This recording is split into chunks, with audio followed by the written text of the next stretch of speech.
ಒಂದು big breaking update ಲಭ್ಯವಾಗ್ತಾ ಇದೆ. ದೆಹಲಿಯ ಕೆಂಪುಕೋಟೆಯ ಮುಂಭಾಗದಲ್ಲಿ ಭಾರೀ ಸ್ಫೋಟವಾಗಿದೆ. ನಿಲ್ಲಿಸಿದಂಥ ಕಾರ್ನಲ್ಲಿ ಸ್ಪೆಸಿಫಿಕ್ ಆಗಿ ಹೇಳಬೇಕು ಅಂತಂದ್ರೆ ಗೇಟ್ ನಂಬರ್ 1 ಬಳಿ ನಿಲ್ಲಿಸಿದ್ದ ಕಾರ್ನಲ್ಲಿ ಒಂದು ಭಾರೀ ಸ್ಫೋಟ ಕಂಡು ಬಂದಿದೆ. ತಕ್ಷಣಕ್ಕೆ ಆ ಜಾಗಕ್ಕೆ ಶ್ವಾನದಳ ಜೊತೆಗೆ ಬಾಂಬ್ ನಿಷ್ಕ್ರಿಯ ಸ್ಕ್ವಾಡ್ ಕೂಡ ಈಗ ಅಲ್ಲಿ ತಲುಪಿ ಪರಿಶೀಲನೆಯನ್ನು ನಡೆಸ್ತಾ ಇದ್ದಾರೆ. ಸೊ ನೋಡಬಹುದು ಆ ಒಂದು ಬಾಂಬ್ನ ತೀವ್ರತೆ ಎಷ್ಟರ ಮಟ್ಟಿಗಿದೆ ಅಂತ ಹೇಳಿ. ಗೇಟ್ ನಂಬರ್ 1 ಕೆಂಪುಕೋಟೆಯ ಗೇಟ್ ನಂಬರ್ 1 ಮುಂದೆ ನಿಲ್ಲಿಸಿದಂಥ ಕಾರ್ನಲ್ಲಿ ಒಂದು ಭೀಕರ ಸ್ಫೋಟ ಸಂಭವಿಸಿದೆ.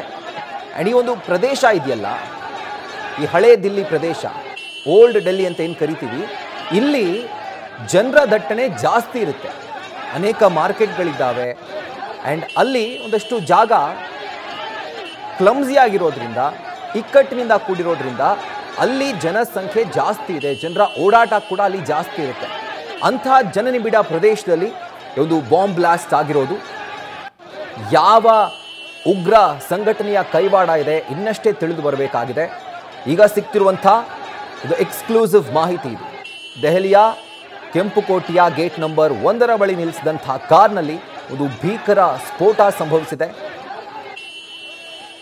ಇದು IED ಬ್ಲಾಸ್ಟಾ, ಯಾವ ರೀತಿಯಾದಂಥ ಬ್ಲಾಸ್ಟ್ ಇದೆಲ್ಲದರ ಬಗ್ಗೆ ಈಗ ಪರಿಶೀಲನೆ ನಡೀತಾ ಇದೆ. ಇನ್ನು ಸ್ಥಳಕ್ಕೆ ಶ್ವಾನದಳ ಜೊತೆಗೆ ಬಾಂಬ್ ನಿಷ್ಕ್ರಿಯ ದಳ ಕೂಡ ತಲುಪಿ ಅಲ್ಲಿ ಯಾವುದೇ ಥರದ ಒಂದು ಕ್ಲೂ ಸಿಕ್ಕಿದ್ರೂ ಕೂಡ ಆ ಜಾಡನ್ನು ಬೆನ್ನಹತ್ತುವಂಥ ಕೆಲಸವನ್ನು ಮಾಡ್ತಾರೆ. ಈಗಾಗಲೇ ಪರಿಶೀಲನೆ ಮಾಡ್ತಿದ್ದಾರೆ.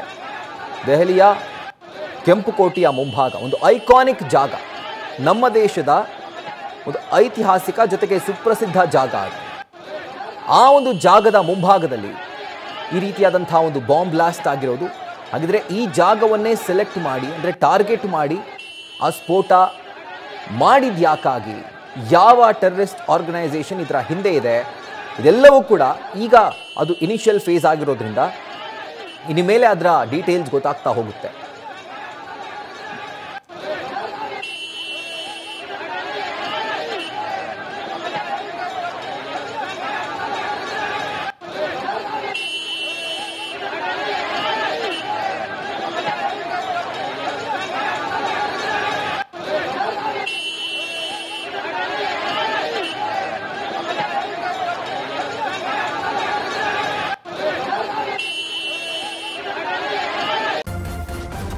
ನ್ಯೂಸ್ ಫಸ್ಟ್, ನಿರ್ಭೀತಿಯಿಂದ ನಿಮ್ಮ ಪರವಾಗಿ.